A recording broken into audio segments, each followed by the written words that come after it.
पारंपरिक भागातील कॉफीसाठी विकास समर्थन इको प्रमाणन योजना कॉफी उत्पादकांसाठी एक उत्तम संधी आहे। या योजनेअंतर्गत तुम्हाला प्रमाणन खर्चाचा 50% म्हणजे 50,000 रुपयांपर्यंत मिळू शकतो। शिवाय जर तुम्ही अनुसूचित जाती किंवा अनुसूचित जमाती समुदायातील असाल तर तुम्हाला 10% जास्त समर्थन मिळेल, जे 55,000 रुपयांपर्यंत जाऊ शकते। अर्ज करण्यासाठी जवळच्या कॉफी बोर्ड कार्यालयाला भेट द्या आणि विकास समर्थन योजनेसाठी अर्ज करायचा आहे असे सांगा। तेथील अधिकारी तुम्हाला मार्गदर्शन करतील।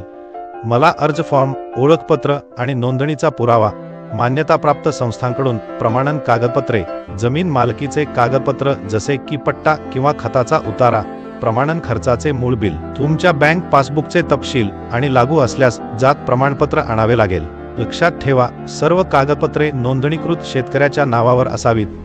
तुम्ही हे कागदपत्रे आवश्यक कागदपत्रे या टॅबखाली या ॲपवर देखील शोधू शकता। मला आशा आहे की हे अर्ज प्रक्रियेत तुम्हाला मदत करेल। तुमच्या वेळेबद्दल धन्यवाद।